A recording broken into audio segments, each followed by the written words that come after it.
Welcome back to the channel. We're here today and as promised the videos are continuing to roll out on Wrexham Football Club in the off-season. Today we're going to be taking a look at the return of one of the greatest sporting documentaries there is out there available, and we're going to look at the commercial effect and more importantly the financial effect it has had on the club over the past few years. We're also going to be touching on some transfer rumours. Importantly, we're going to have a look at two players that could possibly leave Wrexham Football Club this summer that have played a big role over the course of the 25-26 championship season. So it's going to be an interesting one today. We've got a lot to talk about. If you are looking for the best Wrexham AFC content, I say it in every video, I don't need to say it anymore, this is your hub. You're not obliged to subscribe, but if you would like to keep up to date with Wrexham content on YouTube, then like I said, it's going to come out consistently over the course of the summer. Everything will be covered, so if you would like to subscribe, feel free to. We're on the road to 29,000 subscribers. Enough of the self-promotion. Without further ado, let's get looking at the return of Welcome to Wrexham. So it's that time of year where we get to sit back, put our feet up and enjoy the incredible documentary that is Welcome to Wrexham. For the fifth time under Ryan Reynolds and Rob McElhenney, Wrexham are getting a seasonal documentary based on the previous season just gone. It's going to be an interesting one this time because obviously the past three we've seen Wrexham get back-to-back promotions, but it's going to be an agonising one in the final few episodes, of course, as we see Wrexham narrowly miss out on championship playoffs on the final day of the championship season. But nonetheless, I do think it's not going to have an impact on how much we enjoy the documentary because as we've seen from season 1 to season 5, which is coming, I just think we can agree that it's just got better and better as time has gone on. I think we can certainly see that by the amount of episodes there are now in comparison to the first episode. If we are looking at season 5, then season 5 will consist of 8 episodes, with the first 2 dropping on Thursday the 14th of May. So in just 2 days we get to enjoy the first couple of hours of the new documentary. Those 2 episodes will be followed by weekly releases until the final episode. Episode 1, The Heart of Wrexham. In a tough new league with a mostly new squad, Wrexham fans and co-chairman Ryan Reynolds and Rob McElhenney tried to keep focus on what makes Wrexham Wrexham. Episode 2, Joey Jones. The team struggles to stay out of the relegation zone in the Championship as the town honours the legacy of the late Joey Jones, one of Wrexham's footballing legends. So it's going to be a bumper-packed first few episodes of Welcome to Wrexham Season 5. Of course, it's going to be an emotional one with them tributing Joey Jones, one of Wrexham's greatest footballing legends, as they have provided in the description there. So I'm really excited for it. I think they're going to cram a lot of the best footage that they can get over the course of the 25-26 season, and as usual, I'm sure there'll be tears, there'll be joy, there'll be a lot of emotions, and yeah, it's going to be a good one. So as I said at the start of the video, I think it's that time of year, and it's that time of year where we need to highlight and signify the importance and the impact that the documentary continues to have on Wrexham 4 years on from the original release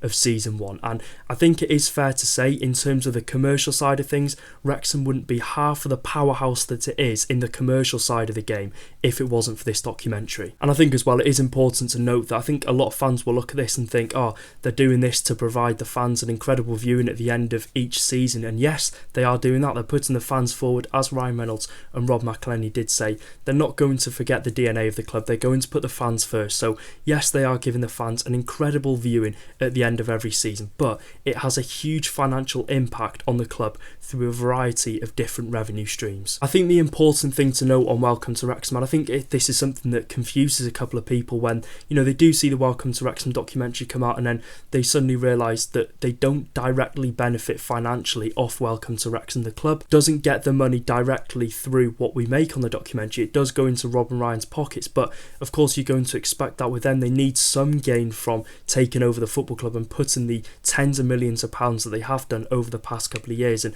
I think the important thing to note is, yes, some people from the outside without doing their research might think that it's a bit sly from Rob and Ryan, but the important thing is they have ensured that the exposure of the club will be maximised through the multi-season series of Welcome to Wrexham, ultimately leading us to become a financial powerhouse in recent seasons, especially in the English Football League. In the 2025 series of Welcome to Wrexham, the Financial Times reported that a total of around 5 million people watched across all platforms, and in 2022, for the first release of Welcome to Wrexham, it became the 7th most watched streaming programme across all platforms in the whole of the world, which is absolutely crazy. And I think some people might say, oh, the hype might die down when Wrexham aren't doing well, but we were a League One team when the last season did come out, season 4, and we were pulling in 5 million people to watch it. I think it's absolutely crazy, and I think if you are looking at those people, obviously it gains the exposure through Rob and Ryan, who have a great history in Hollywood acting and just have a big presence on your screens, whether it be on social media, whether it be in filmmaking. So this was something they were always going to do with Wrexham, and something they knew that the club could benefit off hugely, because it's transformed us into a global brand. And yes, some people might not want to hear it, but Wrexham is a global brand now as well as a football team. We've seen in recent years 100,000 shirt sales. I think that was last season in League One.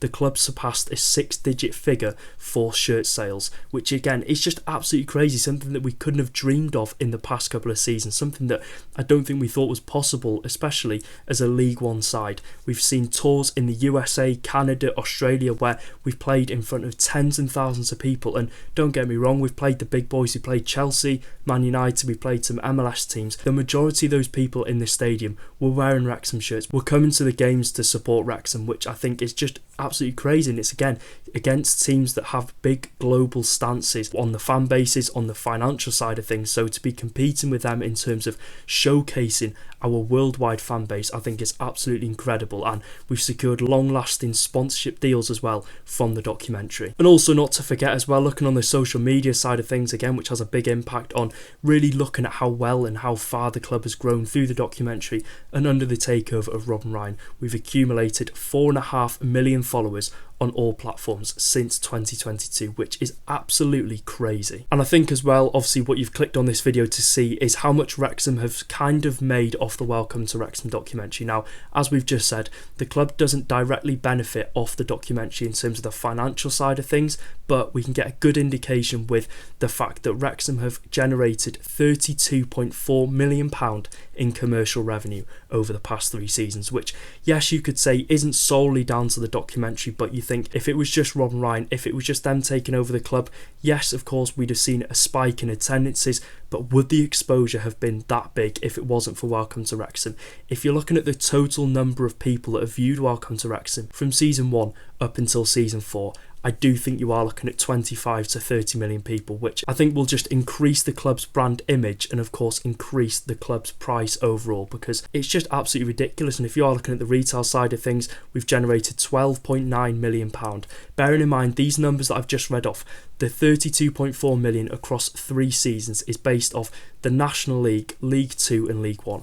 They're numbers that would not look out of place for a Championship, lower table, mid-Premier League side. So again, the numbers that are being pulled I think is just highlighting how well the club has grown under the Welcome to Wrexham documentary. And the documentary, I think for me, and I think a lot of other fans will agree, has just been a huge game changer for us, because I think we can also see how well the documentary is doing and how well it's doing for the club in terms of exposure by the fact that we've just signed off for another 3 seasons running through to 2029. So again, I think it's down to the people that are creating the documentary, the filming crew that get the incredible footage, that edit it down to, I think, just make it one of the best sporting documentaries out there. And yes, this season's not going to get that incredible Hollywood ending of Wrexham achieving promotion to the Premier League, but I do think the storyline as well of us just continuing to go up the leagues has massively helped in terms of increasing the viewing figures. But again, overall, it's crazy to think where the club once was, and I hate to say it every single time because I'm sure you're sick and tired of it, but I do go back to 6 years ago. 6 years ago we'd have been in lockdown, we'd have been in the middle of the COVID pandemic, and Wrexham were in a really sticky place. Wrexham were not in a good place at all, and yes, we were surviving, yes, we had a football club, that's the main thing at the end of the day. But I remember turning up to Eastleigh, the final game before COVID was completely taken over football, and that was the final game of normality for Wrexham Football Club before the incredible takeover and before the incredible journey that Wrexham were going to go on in the past 5 years. Of course, we went inside the racecourse ground that day. I think there was 3,500-4,000 fans there. A horrific 0-0 draw. It was windy, it was bleak, and I think that sort of did just represent where Wrexham were as a club. We survived by 0.3 points in the National League. We were that close from getting relegated to regional football, which, if you don't know, is part-time football, where some of the squad, I think Wrexham would have stayed full-time, but we'd been playing against players that would have had another job, a day job alongside football. And now fast forward 5 years, Wrexham are paying £7.5 million for players, paying players £15,000-20,000 a week. If that doesn't signify how far Wrexham have come over the past 5 years, I don't know what will. So moving on from the documentary and talking about the departures now, there's an interesting bit of transfer news. We're going to be talking on the Ginger Perlo, Lewis O'Brien now. According to reports from various different articles on social media and on Google, playoff finalists Hull City are ready to make a £5 million approach and move for midfielder Lewis O'Brien as they look to strengthen the ranks in their midfield. Now, I think it's really interesting because, of course, before signing Lewis O'Brien, we saw on social media as well that Hull City were well in the mix to sign Lewis O'Brien and they showed strong interest in previous times, but the move was blocked off due to Hull City being under a transfer embargo, and transfer restrictions meant they could not pay a fee to get Lewis O'Brien to the football club. Interestingly, those restrictions are now over in the summer and it looks as if they're going to go back in for the Wrexham midfielder. I think the interesting thing with Lewis O'Brien is the fact that Hull City are on the brink of getting promoted to the Premier League. They're 90 minutes away from going up to the top flight of English football, and if they do secure promotion to the Premier League, I do think it will be hard for Lewis O'Brien to say no. It's a proper shot at playing Premier League football. Of course, he played for Nottingham Forest in the Premier League when they originally did get promoted, but his time at the club was cut short due to different loans and not being able to get much game time. But if he's looking at this and thinking, I've got a double-digit season in the Championship for Wrexham, I've probably had one of my best seasons to date, I could go into Hull City and be a starter in the Premier League. And with him turning 28 this year, he might feel it might be one of the best opportunities he'll get. So I mean, can you really stand in the way of Lewis O'Brien? Has he been that much of an instrumental player in the side to just completely say no, or would you let him go and pursue his opportunity and his dream probably of playing Premier League football? And don't get me wrong, I do think he would get a lot of game time for Hull City dependent on the business that they do in the summer. But if they're heavy admirers of Lewis O'Brien, then I think you can't really stand in his way and stand in his ambitions of playing Premier League football. It's £5 million.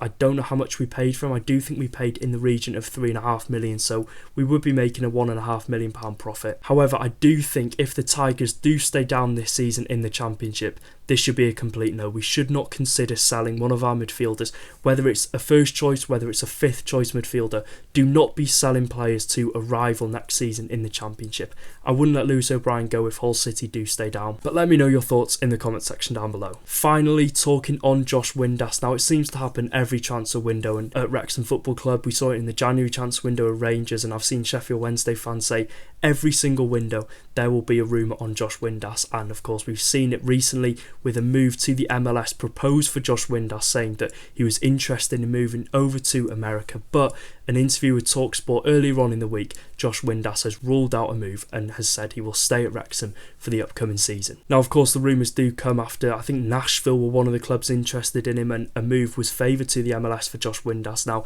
after a 16-goal season and a 20-plus goals and assists season for Wrexham, and with him being just 1 year into a 3-year contract, which I do think he'll be getting a pretty penny for, I don't think he was ever going to go to the MLS. Yes, the money would have been better, but he's 32 years old. He's showed he's one of the best players in the Championship who want to push himself and go that one step further and get promoted to the Premier League. I do think it would be far too soon for Josh Windass to consider, getting that good paycheck out for the final couple of years of his career. So Josh Windass is staying at Wrexham next season, which I'm sure will be to the joy of many Wrexham fans. So that is it for today's video. If you did enjoy, make sure to drop a like. Like I said, the video is going to be rolling out on the channel over the next couple of weeks and months, so if you would like to see them, make sure to subscribe, turn the notification bell on as well so you're notified every time a video does come out onto the channel. If there's any suggestions, let me know your thoughts in the comment section down below, and until the next one, take care guys, up the Championship Reds.